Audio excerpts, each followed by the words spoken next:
I'm telling you this because 48 hours ago, I thought I knew what fear was. I was wrong. Real fear, the kind that carves you hollow from the inside out, doesn't announce itself with sirens or dramatic music. It starts quiet. A phone call you miss. A teacher who says your son never showed up after school. The slow, sickening realization that the last time you hugged him, you were distracted, thinking about overtime shifts and unpaid bills instead of memorizing the exact weight of his arms around your neck. My name is Daniel Hayes. I'm a police officer in a town so small we still have one stoplight and a diner that serves breakfast all day. And 2 days ago, my 8-year-old son vanished. Pause. Just vanished. No witnesses, no ransom note, no body. Deep breath. Sorry, I shouldn't have said it like that. But that's what the statistics tell you, isn't it? After 48 hours, the chances drop to almost nothing. Every cop knows it. Every parent dreads it. I'd coordinated 3 different search parties, called in favors from neighboring counties, put his face on every telephone pole within 50 miles. My uniform was wrinkled, coffee-stained, hanging off my shoulders like a costume I'd forgotten how to wear. I hadn't slept, hadn't eaten anything that stayed down, and I was sitting in that diner, Rosie's, the one with the cracked vinyl booths and fluorescent lights that buzz like dying insects, staring at cold eggs I couldn't taste when they walked in. A little girl, maybe 8 years old, dark hair tangled around her pale face, eyes too old for her age, like she'd seen things childhood was supposed to protect you from. And beside her, the biggest German shepherd I'd ever seen outside of a K-9 unit. The dog's name, I'd learn, was Shadow. But that's not even the crazy part. The girl walked straight to my booth like she'd been looking for me specifically. The dog, Shadow, moved with her, not pulling, not lagging, just there. Present. Alert. His dark eyes swept the diner once, cataloging every exit, every person, every potential threat, before settling on me with an intensity that made my spine straighten instinctively. "Officer Hayes?" Her voice was small but steady, not the voice of a child asking for help, the voice of someone delivering a message they'd been carrying for too long. I blinked. My brain was running on fumes and desperation. "Do I know you?" "No, sir." She clutched the dog's collar, not for control, but for comfort. "My name is Lily." "I heard about your son, about how he's been missing for 2 days now." The words hit me like a fist. Every stranger who mentioned it felt like they were confirming the worst, like saying it out loud made it more real, more permanent. "I'm sorry," I managed. "We're doing everything we—" "Shadow can find him." Silence. The entire diner seemed to hold its breath. Somewhere a coffee pot hissed. A truck rumbled past outside. But all I could hear was those 4 words, spinning in my head like a roulette wheel nobody asked me to play. "What?" Lily's jaw tightened. She looked down at Shadow, and I swear, the dog looked back at her with something that felt like understanding, like they were having a conversation I couldn't hear. "Shadow can find your son," she repeated. "He's trained. He's special." I should have dismissed her right there, should have smiled sadly, patted her head, told her to go home. She was just a kid, probably saw too many movies where the hero dog saves the day. But something in her eyes stopped me. It wasn't hope. Hope is bright and naive and fragile. This was certainty. "Listen, sweetheart," I said carefully. "I appreciate what you're trying to do, but my father was a K-9 handler." Her voice cracked just slightly. "Search and rescue. He trained Shadow for 3 years before he died. And Shadow—" She paused, swallowing hard. "Shadow doesn't just track scent. He tracks fear. He can sense when someone's in danger, when someone's lying, when someone's—" Her voice dropped to a whisper. When someone's terrified and alone and running out of time. My heart was pounding now. That's not... Dogs don't work like that. I know. Lily's hand tightened on Shadow's fur. But Shadow does. There was a long, terrible silence where I stared at this little girl and her impossible dog, and some buried, desperate part of me wanted to believe her, wanted it so badly I could taste it, bitter and metallic like blood. How would you even... Because he saved me. Pause. The world tilted. What? Lily's eyes were glassy now, but she didn't cry. 3 years ago, someone took me from my school playground, kept me in a basement for 4 days. The police searched everywhere. They couldn't find me. Her voice steadied, but Shadow did. He tracked me through woods and neighborhoods and places that didn't make sense, and he found me because he could feel how scared I was. He followed my fear like it was a trail of breadcrumbs. I couldn't breathe. My dad died 6 months later, she continued quietly. Heart attack. But he made me promise. If I ever heard about another missing kid, another family going through what mine did, I'd bring Shadow. I'd offer to help. Her chin lifted. So that's what I'm doing. Every rational part of my brain was screaming that this was insane, that dogs, no matter how well trained, couldn't track emotions, that I was wasting precious time listening to a traumatized child and her pet. But I thought about my son, about his empty bedroom, about the way his favorite hoodie still smelled like him, like grass and bubblegum and childhood. And I thought, what if she's telling the truth? What would you do? I called Officer Parker, told him to meet me at my house with a search unit. Didn't explain why. Couldn't explain why without sounding like I'd finally snapped under the pressure. Lily and Shadow followed me in silence. The dog moved like liquid shadow, hence the name, I supposed, never more than a foot from Lily's side. When we reached my front door, I hesitated. His room is upstairs, I said hoarsely. There's a hoodie on his bed. He wore it the day before he... I couldn't finish. Lily nodded. Shadow's ears perked forward. We climbed the stairs.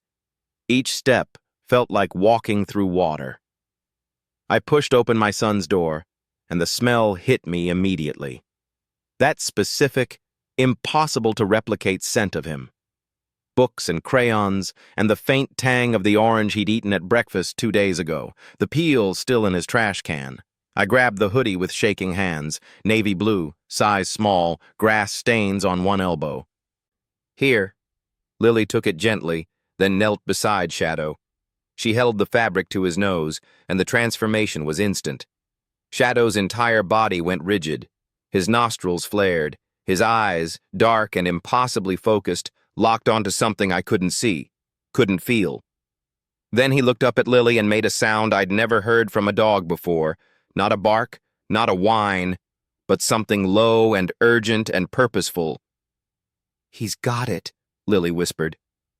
Parker arrived 10 minutes later with 2 other officers. I could see the skepticism written across his face when I explained, vaguely, that we had a new lead. A dog? Parker raised an eyebrow. Daniel, I know you're desperate, but just follow me. Shadow was already moving. Not running, not pulling, but walking with absolute certainty toward the door, down the steps, into the street. His head swung left, then right, then locked onto a direction that made my stomach drop. South, toward the industrial district. He's tracking something, I said, my voice tight. Or he's just walking, Parker muttered, but he followed. We moved through neighborhoods. Shadow paused occasionally, nose to the ground, then to the air, like he was reading layers of information invisible to us. At one point, he veered sharply into an alley and stopped at a dumpster. Check it, I ordered. Parker sighed but pulled on gloves. He lifted the lid and froze.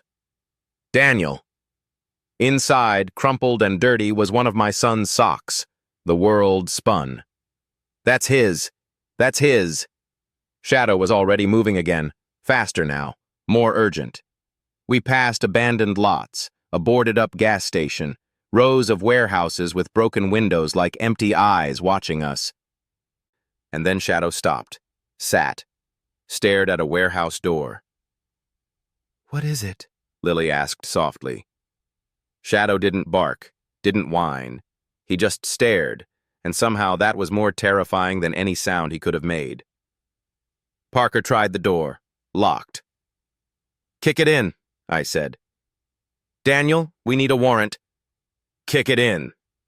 He did. The door splintered. We rushed inside, flashlights cutting through the darkness. The warehouse was massive, filled with old crates and machinery and shadows that seemed to breathe. Shadow moved like a hunter now, low and fast, until he stopped at a door in the back corner. Hidden. Easy to miss. I wrenched it open. Inside was a small room, a mattress on the floor, empty water bottles, candy wrappers, the kind my son loved. And on the wall, written in dust, "Help." "He was here," I choked out. "He was here." But the room was empty. Shadow's growl rumbled through the space like distant thunder, and when I looked at him, his gaze was fixed on the darkness beyond the warehouse, toward the woods that stretched for miles. "He's close," Lily said. "Shadow can feel him." And somehow, impossibly, I believed her. But we were running out of time. We swept the warehouse top to bottom, found tire tracks leading out the back, fresh, maybe an hour old, cigarette butts that Parker bagged for evidence, a child's shoe that wasn't my son's, which meant this bastard had done this before. I wanted to scream, wanted to put my fist through the rusted metal walls until my knuckles bled and the pain outside matched the pain inside. But I couldn't fall apart. Not now. Not when we were this close. Shadow was pacing. Not aimlessly. There was pattern to it. He'd walk to the door, sniff, turn back, whine low in his throat, then repeat. "What's wrong with him?" Parker asked. Lily's face had gone pale. "He's picking up something else." "What?" "Fear." Her voice was barely audible. "But not your son's. Someone else's." A chill crawled down my spine. "Whose?" Shadow suddenly barked, sharp, aggressive, and lunged toward the tree line. Lily grabbed his collar, barely holding him back. "Shadow senses him," she said. "The person who took your son. He's been watching us." "That's impossible," Parker said, but his hand dropped to his holster. "We would have seen—" "No!" Lily cut him off. "You wouldn't have. But Shadow can feel him. The kidnapper's afraid now. He knows we're close, and fear leaves a trail just like scent does." I looked at the woods, dense, dark, endless. Could someone really be out there, watching us, tracking our movements while we tracked his? "Spread out," I ordered. "Standard search formation, and stay alert." We moved into the trees. The afternoon light filtered through the canopy in broken shafts, turning everything into shifting shadows and uncertain shapes. Shadow led the way, but differently now, cautious, head swiveling, every muscle coiled. He was hunting, but he also knew he was being hunted. "Daniel!" Parker called from 20 feet away. "Got something." I jogged over. Parker was crouched beside a fallen log, holding up a scrap of fabric. Blue, the same shade as my son's shirt. "He's leaving a trail," I said. "Either on purpose or he's moving fast and getting sloppy," Parker finished. But something didn't feel right. The placement was too obvious, too easy. Shadow growled. "Lily, what?" She was staring past me. Into the deeper woods, her face bloodless. "He's playing with us, leading us in circles. Shadow says—" She stopped. "Says what?" "He says the fear is getting stronger. Closer. Like, she swallowed. Like he's right here with us. Every cop in our group went still, hands on weapons, eyes scanning the trees. Show yourself, I shouted into the silence. We know you're there. Nothing. Just wind through leaves, a distant crow, the hammering of my own heart. Then Shadow lunged. Not forward, sideways, straight toward a thick cluster of bushes 30 feet to our right. His bark was fury and warning and promise all at once, and I saw it, just for a second, a flash of movement. A figure, dark and fast, bolting deeper into the woods. Go! I screamed. We ran. Shadow led, faster than I thought possible, Lily sprinting to keep up. Branches whipped my face, roots tried to trip me, but I didn't stop. Couldn't stop. The kidnapper had seen us, knew we were close, which meant one of two things. Either he'd panic and make a mistake, or he'd kill my son and run. Pause. I ran faster. We lost him in the woods, or rather, he let us lose him. One moment Shadow was locked onto something, body trembling with purpose. The next, he stopped, sat, whined in frustration. What happened? I gasped, hands on my knees. Lily was pale and shaking. He crossed water. Shadow can't follow across water. It breaks the trail. I wanted to scream. We'd been so close. Parker was on his radio calling for aerial support, more units, roadblocks on every route out of town. But I could hear the exhaustion in his voice, the doubt creeping in.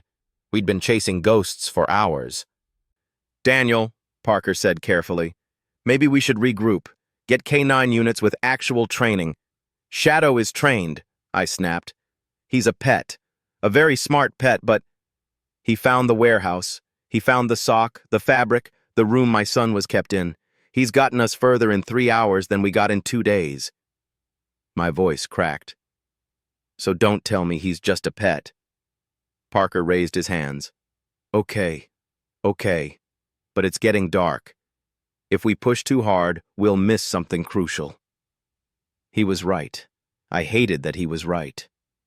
Lily was kneeling beside Shadow, whispering to him. The dog's ears were back, his body language screaming frustration. He wanted to continue, needed to continue. Can he pick up the trail again? I asked. Lily looked up at me, and for the first time I saw doubt flicker across her face. I don't know. The water confused him. And the kidnapper knows it. That's why he crossed there. So he knows how tracking dogs work. Which means he's done this before, Parker added grimly. The implications settled over us like a shroud. This wasn't an impulsive crime. This was planned, calculated, which meant my son wasn't the first, and if we didn't move fast, he might not be the last. Shadow suddenly stood, his head cocked, listening to something beyond human hearing. Then he started moving again, not toward the water, but parallel to it, following the bank upstream. He's adapting, Lily breathed. Looking for where the kidnapper came out. We followed. The light was dying, turning the forest into a maze of shadows and whispered threats. My flashlight beam felt inadequate, fragile, like trying to hold back the darkness with a candle. And then Shadow stopped at a section of bank where the mud was disturbed. Footprints, adult-sized, leading away from the water toward an old logging road. There, I pointed. We moved faster now, urgency overriding exhaustion. The logging road was overgrown but still passable by vehicle, and sure enough, fresh tire tracks carved through the mud. Parker crouched, examining them. These match the ones at the warehouse, same tread pattern. Which direction? I demanded. East, toward the old mill district. The old mill, I knew it. Everyone in town did. Abandoned for 20 years, dangerous, full of collapsed floors and rusted machinery. Parents told their kids to stay away. The perfect place to hide someone. Shadow was already running. The mill rose out of the twilight like a corpse. Broken windows, crumbling brick, a smokestack that leaned at an angle that defied physics. The whole structure groaned in the wind, a dying animal's last breath. And somewhere inside, I felt it in my bones, was my son. "We go in quiet," Parker said, weapon drawn. "Standard breach formation." But Shadow wasn't waiting. He slipped through a gap in the fence, Lily scrambling after him. "Wait!" I hissed, but they were already gone. We followed, moving through the industrial graveyard in tactical silence. Shadow led us to a side entrance, a metal door hanging off its hinges. Inside, the smell hit me. Mildew, rust, decay, and something else. Something chemical, sweet and wrong. "Chloroform," Parker muttered. My blood turned to ice. Shadow was moving faster now, up a staircase that creaked ominously under our weight. Second floor, third.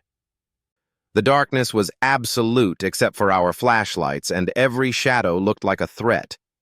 Then Shadow stopped at a door, scratched at it, whined. I didn't wait for Parker's signal. I kicked it open. The room was small, a sleeping bag in the corner, more empty water bottles, a backpack that looked familiar. "That's his," I choked out. "That's his backpack." But the room was empty. No, not empty. On the floor, written in what looked like marker, "Too slow." I felt something inside me crack. "No, no, no, no!" Shadow barked. Once. Sharp. Then bolted back down the hallway toward another set of stairs. These led up, not down. To the roof.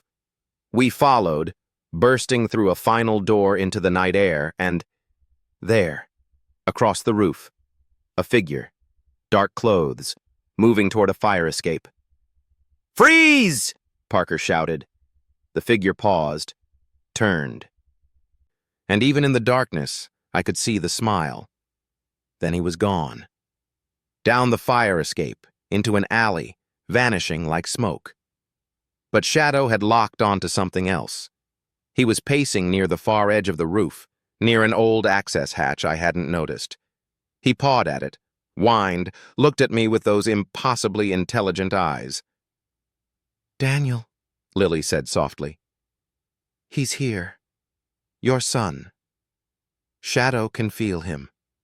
Close. Very close." I grabbed the hatch, locked. I shot the lock off, wrenched it open, a ladder descending into darkness. I didn't hesitate. The ladder led to a cramped mechanical room between floors, a space that shouldn't exist on any blueprint. And from there, a crawl space. Narrow, dark, barely wide enough to fit. I had to go alone. Parker wouldn't fit. Shadow couldn't navigate it. "I'm going," I said. "Daniel, wait for backup. There's no time." I squeezed into the crawl space, flashlight gripped in my teeth, pulling myself forward with my elbows. The walls pressed in from all sides. Dust filled my lungs. Somewhere ahead, I heard it. Pause. Breathing. Small. Rapid. Terrified. "Michael?" My voice cracked. "Michael, it's Dad. I'm coming." A sob. Distant but unmistakable. "Daddy?" I've never moved faster in my life. Didn't feel the scrapes on my arms, the ache in my chest. Just crawled forward, until the space opened into a small chamber. And there he was. My son. Alive. Dirty and scared and crying, but alive. "Michael." I couldn't form words. Just pulled him into my arms, holding him so tight I was afraid I'd break him, and he was sobbing into my shoulder, saying "Daddy" over and over like a prayer. "I've got you," I whispered. "I've got you. You're safe." But even as I said it, I heard something that made my blood freeze. A sound, behind us. In the darkness of the crawl space, someone else was down here. I spun, pushing Michael behind me, flashlight cutting through the dark. And there he was, the kidnapper. trapped in the crawl space. He'd been trying to reach Michael when we arrived, trying to move him again, or... I didn't let myself finish the thought. "Don't move," I said, my voice lethal calm. He didn't. Just stared at me with eyes that held no remorse, no fear. Just cold calculation, like he was already planning his next move, his next victim. Above us, I heard barking, Shadow, frantic and furious. "The dog," the kidnapper said. His voice was soft, almost conversational. "That's how you found me. I didn't expect that. Hands where I can see them. Now." He complied slowly. "I've done this before, 7 times. Never got caught. I know how police work, how they search, their patterns, their limitations." He smiled. "But I didn't account for a dog that hunts fear." "Shut up." He followed my emotions, didn't he? My nervousness when you got close, my panic when I ran. The smile widened. "Remarkable." I said shut up. Michael was trembling against my back. I needed to get him out, needed to get us both out before. The kidnapper moved. Fast. Impossibly fast. Lunging forward, and I couldn't fire in the confined space without risking Michael, so I dropped the gun and met him with my fists, and we crashed together in that tiny chamber, and he was strong, desperate, fighting like a cornered animal. Then from above, a crash. Splintering wood. Shadow had found another way down.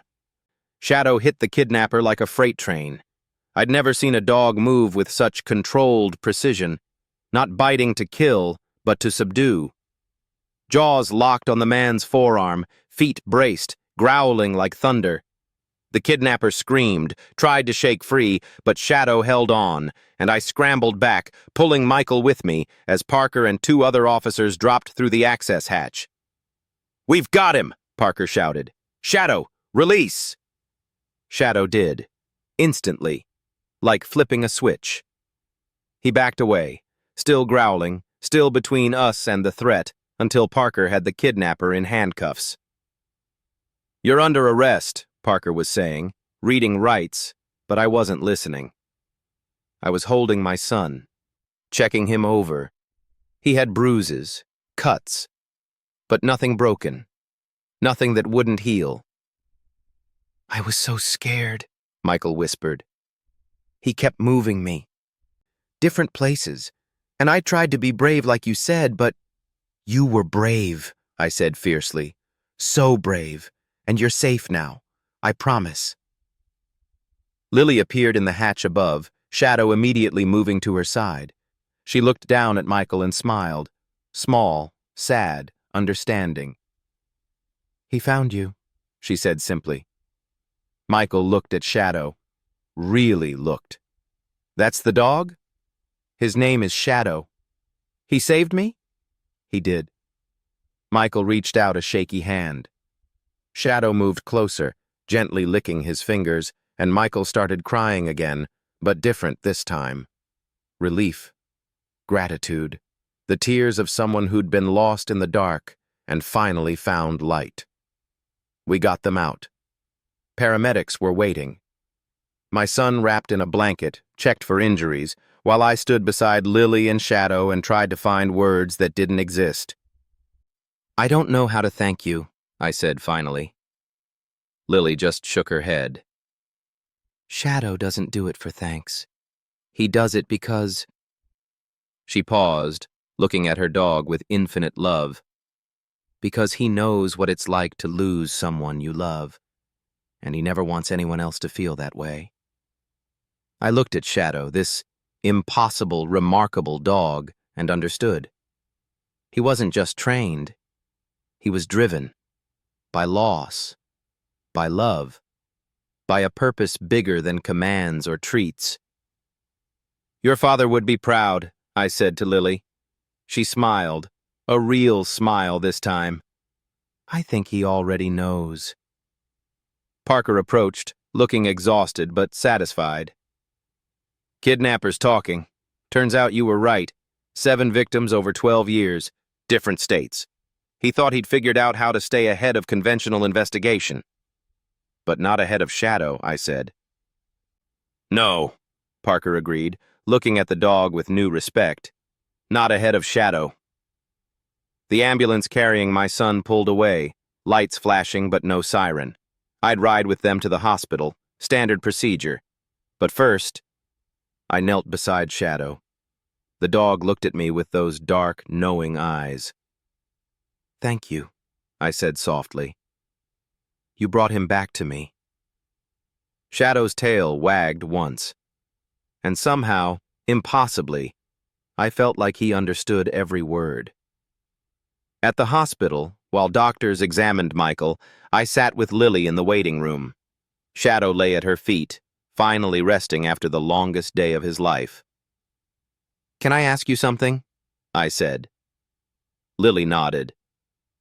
"How does he really do it? The fear tracking? Is it actually real?" She was quiet for a long moment.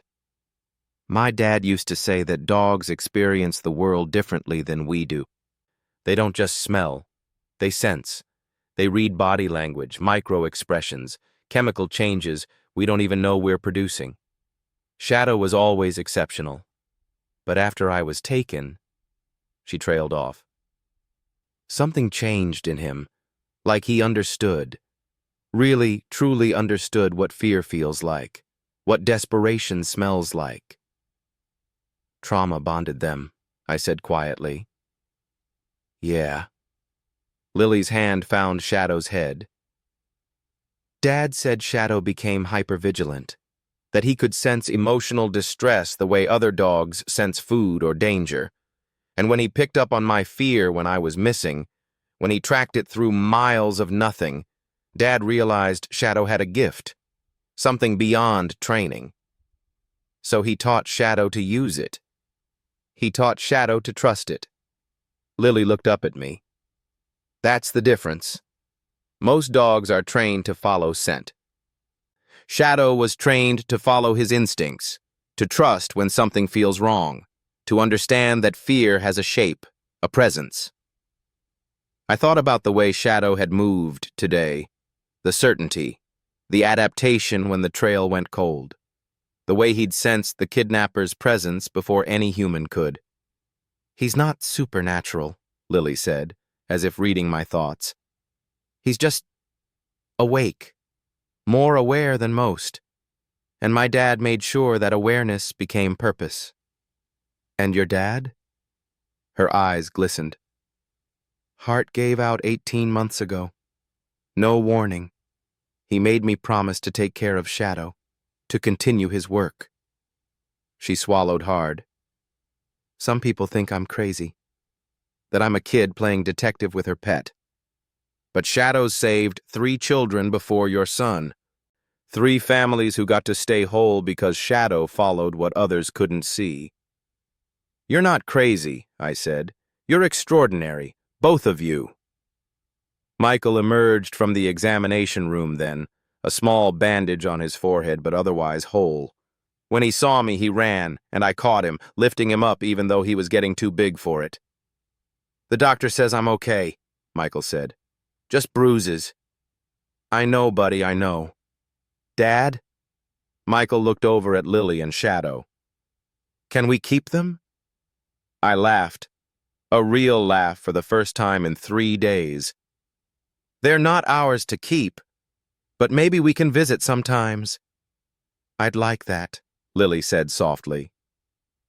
Michael reached out, and Shadow stood, letting my son hug his neck, and I watched my boy, who'd been through hell, smile against the dog's fur. Sometimes miracles have 4 legs and a heart bigger than logic can explain. The kidnapper was sentenced to life without parole. 7 victims, 7 families, 7 lives he'd stolen and hidden in shadows. But Shadow had dragged him into the light. Michael had nightmares for weeks after, still does sometimes, but he's healing. Therapy helps, time helps, and knowing that a dog named Shadow will always protect kids who need protecting, that helps most of all. Lily and Shadow visited us 6 times over the next year. Each time, Michael would sprint out to meet them, and Shadow would wag his tail in that dignified way of his, accepting pets and treats but always scanning, always watching, always ready. On their 7th visit, Lily looked different, older somehow, or maybe just more settled. "We've been called to another case," she said.